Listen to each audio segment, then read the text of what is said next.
Welcome back in Game Day Sports Radio.com. Bogie Wood, along with Mike Bernard, inside the numbers. Merry Christmas or post-Merry Christmas. Mike, how are you? I'm doing well. Happy New Year. How are you feeling? I'm feeling great. I'll tell you, I'm excited about what we're going to talk about today because I'm going to be quite frank with you, Mike. I've not watched a whole bowl game since all this stuff started. You're not into scrimmages? Not into scrimmages right now. And we've been talking about this for a few years, but it's official now. The only things that matter are the playoff games.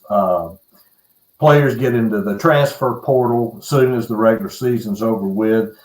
Some just want to avoid the risk of being injured, even though they may come back and play next year during the regular season. And then you have some of the seniors that are opting out to prepare for the NFL draft. The teams that are actually playing in the bowl games, they have a totally different look in most cases from the teams that were out there and played the 12 regular season games. Right. There's no doubt about that. And look, it's going to make the blood boil of the blue bloods and the purists. Mm-hmm. But these bowl games, they're nothing more than exhibition scrimmages that networks and the coaches are trying to promote as meaningful games. But reality is the players don't care, and the coaching staff that's trying to promote it, they don't care either. Well, luckily on starting Monday afternoon, we're going to have two games that the players do care about playing in. And there will be, rightfully so, a lot of attention because it's going to decide who gets to play for and win the national championship game. That first semifinal game is in the Rose Bowl. Number 4, Alabama versus number 1, Michigan. And that's a 4 p.m. Eastern time kick on the ESPN. The Tide, they kind of slid into the playoffs on virtue of the upset win over Georgia in the SEC championship game. But the playoffs are a familiar landing spot in the postseason for Nick Saban and Bama.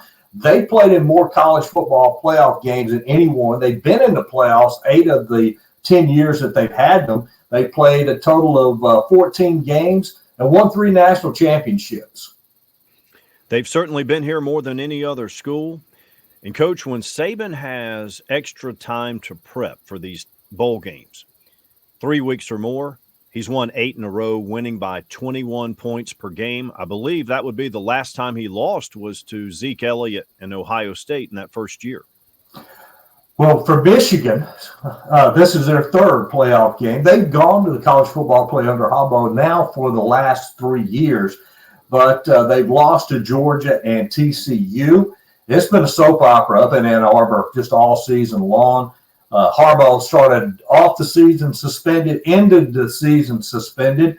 I don't know if a head coach has ever missed that many games during the regular season for any reason whatsoever. They had the sign stealing incident up there where you got coaches having to resign, coaches being fired. But all in all, you got to hand it to the kids. They're still undefeated, and they enter this playoff ranked number 1. They do. When you look at their regular season record, 38 wins, 1 loss, the last 39 regular season games. That's, of course, stellar, but they're 0-2 in playoff games. And when you look at Harbaugh's postseason record, now some of these were relegation bowls, but he's 0-6 straight up, and he's 0-6 against the spread the last 6 bowl games. Well, he's that's one more ceiling that he's got to break through. And again, I think Jim Harbaugh, and I think you would agree with this, he's an elite coach. He's the best game manager that there is out there, in college or pro. But he's got to get over this hump. Surprisingly, they opened as a slight favorite over the Tide. Many, myself included, thought this number would flip. And there's been a little movement, but overall, the Wolverines are still considered a favorite out in Vegas. But you're telling me that depending upon where you're looking right now, Alabama may be the favorite. Only in Mississippi at this point, which is not to be No surprise there. But Michigan's 2.5. They're 1.5. They're 2 most global spots. Mississippi, they're getting a lot of action on Alabama. Coach, if you go by the global majority line of Michigan being favored, this is the first time Alabama's been an underdog to a team not named Georgia since 2009. So, there's a lot of resistance. Normally, even pro bettors kind of bet Alabama blindly once they're a dog, but you're getting resistance. A lot of pro groups are on Michigan here. It's going to be an interesting matchup. I don't see Michigan being able to win in a blowout versus Alabama. I think if they win, it's going to be a tight game. But as far as Alabama, I think Alabama has the capability of putting up a lot of points on Michigan if they can get them back on their heels. So it's going to be interesting. And again, it's once again Saban versus Harbaugh, and we know that there's that little underlying animosity between the two of those guys. And the last time that Alabama played Michigan and Harbaugh didn't turn out too well for Michigan. No, and that game was kind of a relegation game for both. Sure. But this one really matters. And like you said, there's some thoughts about Michigan finally breaking through this year. And again, a lot of pro bettors think they will. All right, in the second game, we've got number 2 and number 3 squaring off. That's Washington and Texas. The Huskies and Longhorns, they meet in the Sugar Bowl. That game, too, on ESPN at 7:45 p.m. Eastern time schedule kick. Sark Squad is the only playoff team that has a win over another playoff team as they beat Alabama back in week 2 in Bryant-Denny in Tuscaloosa. Texas would be undefeated and probably ranked number 1, except for a blown coverage at the end of the Oklahoma game. Yeah, and that was kind of the last team that had the ball was going to win. And despite a lot of injuries, okay, normally you hear a team talk about injuries and why they didn't accomplish something, why they did not get in the playoff. Well, Texas got in despite having a lot of key injuries. We had Worthy hurt. The quarterback was hurt. I believe one game they had third-string quarterback playing. Yep. And, they're solid. Mm-hmm. I think they are too.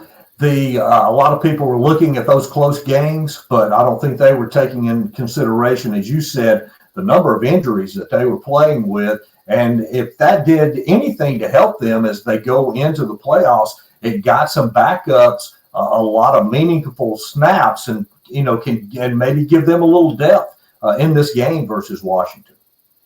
Yeah, and that's going to be key because, you're going to see players get hurt in these games every year. Go back and look. We just talked about Alabama. They're in the playoffs often. Think about all the injuries they've had from the semifinal game to the championship game or the conference championship game to the playoffs, and they're huge. You can't overcome those sometimes, so it's good to have the backups with getting experience. Washington, they're making their second appearance in the college football playoffs. They lost badly to Alabama in the Peach Bowl back in 2016, and but if you just look at the score, you think, well, this was a walk-off for Alabama. But, that game was really close until an ill-advised INT just before the half. After – I believe – was that Jake Browning? Yeah, that was Jake Browning, and after that game, Washington just kind of dropped off the college football playoff stage. Then Chris Peterson retired, had a couple of coaching changes, but now they have their guy, Kalen DeBoer. He's a proven winner. He's come in, he's 24-2 in his 2 years in Seattle. And the Huskies barely won 24 games over the previous 4 seasons before he got there, but now they're undefeated. They're ranked number 2. And they've got a runner-up for the Heisman calling the shots and pulling the trigger right now. Michael Penix transferred over from Indiana, where Kalen DeBoer was actually his offensive coordinator his first year. He's had 2 outstanding years for the Huskies. He has. And Washington's a 4 or 4.5 point underdog here. Coach, Washington's 13-0. They've been underdogs 2 of their last 3 games. All the pundits all year were saying, hey, the Pac-12 is the best conference. Mm-hmm. And I didn't disagree with that. Right. Now that sentiment's all gone. So for the third time in 4 games, Washington is now an underdog. And ironically, Oregon would be a favorite over Texas, albeit slight, pick one. Right. But that same Oregon team that Washington swept. Yeah. And it's like I said, and even though the Longhorns are the lowest ranked team as far as the standings go, they're still a solid favorite in the Sugar Bowl. Yeah, and but look, I think a lot of that has to do with that way back in September, because that was the most complete performance I saw all year from a college football team. Texas in Tuscaloosa, there was no flukes. They beat them physically, schematically, every way you want, to look at it. Texas was the better team. So a lot of that has to, a lot of the reason they're a favorite is because of that one game. But Coach, it does feel to me like all the pressure is on Texas. They have the more history. They have the more pressure from the boosters to win. Huskies seem to be playing on house money. Yeah, I can see that because, again, the Longhorns, they still look back to about 13 years ago when they were playing Alabama in the Rose Bowl for the national championship. And I say they were playing in the Rose Bowl stadium, not the Rose Bowl game at that time. We still had the old college, I forgot what they called it back then, but the championship game. BCS championship game. And they were on their way to looked like early on their way to victory. To Colt McCoy went down with a shoulder injury, and of course, Texas was deflated after that injury. Tried to hang in there, but Alabama came back and won. And they've never been able to get past the hump. That was really the beginning of the decline of the Mack Brown era in Austin. But now, I think Texas is playing with as much confidence and as good as any of these four teams. And a lot of people are going to say this too. They're going to say you look at the teams that were chosen. And, of course, we're not going to get into the Florida State argument or what have you. And as we've both talked about, this is the year that you need the 12-team playoff. But all of that being said is that, if you're looking forward to the championship game, and, again, you don't have a committee being able to choose the winner of these two games, but, who the networks are going to like? What are they looking for? What do you think? Yeah, they want Alabama Texas rematch. Yeah, it would be projected. It's projected to be the highest rated game since the inaugural game when Oregon played Ohio State. So there's no doubt about that. And if Alabama wins as an underdog or a slight favorite, depending on where it stops, closes at kickoff, and Texas wins as a favorite, then you have, excuse me. Then you have the situation where you have two elite teams that have already played, and it is very how often. Well, actually, Washington they swept Oregon this year, but in these type of championship situations, they usually splits. But first things first, this Coach, normally in these semifinal games, you have one team that's favored by 1 or 2 touchdowns or more. This year, it's basically pick 'em games, 3 points, 4 points here. So it's that's a little bit different. And then I'll say this real quick. We're talking about all these bowl games that don't matter. Next year, just inherently by the new schedule, the new format, you're going to have a lot of games that matter. Yeah, because you're going to have those on-campus games, and you're going to have multiple more bowl games. So that's probably the best thing that comes out of it. Yeah, and I'm going to keep beating my fist on the table till we get to that 16-team playoff. I know you are, but at some point you either have to play one less regular season game or eliminate conference championships, and they're not going to do the latter because that's too much money.